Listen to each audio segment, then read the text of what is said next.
Tant de personnes vivent sur quelque chose qu'elles ont expérimenté il y a des années et disent qu'elles ont eu une expérience.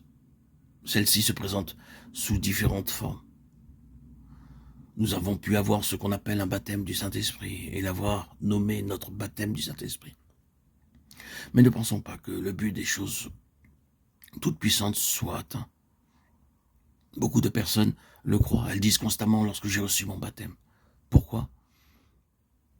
Il y a quelque chose de plus. Et encore plus au-delà. C'est un chemin dégagé lorsque tout est sur le principe des premiers-nés. Devenir comme un petit enfant et donner à Dieu un libre accès à toute sa plénitude. Le Seigneur Jésus est venu comme un petit enfant. Il est venu ici pour vivre une vie jamais vécue et avoir une marche jamais effectuée par aucun homme précédemment sur cette terre. Il n'y a jamais eu un homme qui ait effectué cette marche, vécu cette vie sur cette terre et dans tout l'univers. Il n'y a jamais eu un autre vivant de cette vie et expérimentant cette marche, comme celle qu'il est venu vivre et marcher. C'était quelque chose d'unique, de totalement autre. Que pouvons-nous en dire? Il s'agissait de la vie de Dieu et de sa marche au milieu des hommes. S'il en avait la possibilité dans les hommes, c'était de cette manière que Dieu vivrait, qu'il marcherait. Si Dieu avait la possibilité de réaliser ce qu'il désire, il vivrait et marcherait comme Jésus-Christ a vécu et marché. Le Seigneur Jésus fut l'expression humaine de la pensée de Dieu pour l'homme quant à sa vie et à sa marche. Pour lui, il s'agissait d'une question de foi, de dépendance. Il acceptait le fait que ce n'était pas en lui-même, mais par la foi dans le Père, comme vivant du Père. Et ainsi, il considérait chaque parole avant de la prononcer ou chaque acte avant de le réaliser, s'assurant qu'il n'agissait pas de son propre chef, mais en parfaite communion avec le Père. Les paroles que dit « Je ne les dis pas de moi-même », Jean 14, 10. Le Fils ne peut rien faire de comme venant de lui-même, Jean 5, 19. Ce furent sa vie et sa marche, ayant leur origine en Dieu. Il est le seul, Jésus-Christ, le seul qui puisse à jamais le réaliser. Vous et moi le savons très bien. L'imitation de Christ est une absurdité pieuse et sans valeur. Si Christ ne vit pas sa vie en nous, il ne peut y avoir aucune imitation de Christ. Pourquoi le Saint-Esprit est-il venu? Il est l'Esprit de Christ venu afin que nous puissions marcher par l'Esprit comme Christ a marché. Qu'est-ce que cela implique? Non pas la vie de divinité, mais la vie divine dans l'homme, la vie de Dieu dans l'homme vécue par la foi, par l'entière dépendance, par l'obéissance. Il a appris, bien qu'il soit fils, l'obéissance par les choses qu'il a souffertes.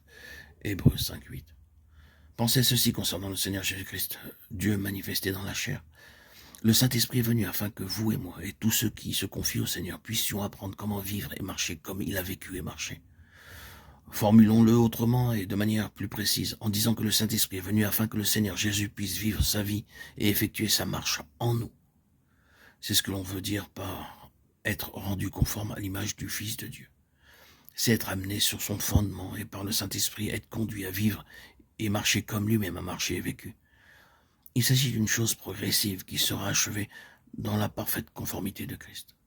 C'est la raison pour laquelle il est venu et il a vécu, afin que Dieu puisse voir et avoir un homme qui vivait et marchait selon sa propre pensée, et qu'ayant obtenu cet homme comme le grand modèle, il puisse envoyer l'Esprit de Christ, l'Esprit de Jésus, l'Esprit de Dieu apporter cette marche et cette vie de Christ en nous, et nous apprendre par l'Esprit à marcher comme il a lui-même marché.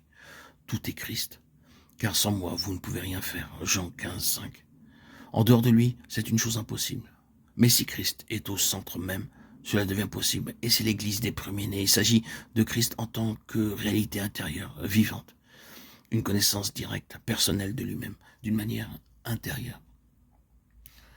Il nous serait à tous utile de bénéficier d'un rappel sur la nature de notre vie et sur ce que Dieu cherche à obtenir. Une Église, une assemblée, un ensemble corporatif qui soit l'expression de ce que Christ était, afin que nous ne marchions pas selon la chair. Si nous marchons sur la chair, nous mourrons. Si nous marchons selon la chair, nous accomplirons les désirs de la chair. Et cela est tout à fait contraire à Dieu. Mais si nous vivons selon le Saint-Esprit, alors par lui nous ferons mourir les actions de la chair. Et Christ sera formé en nous. Nous pourrions solutionner tout ceci avec une seule réponse. Cela relève de notre marche directe et personnelle avec le Seigneur. L'histoire avec Dieu commence là. Aucune histoire ne compte, ni ne doit nous préoccuper.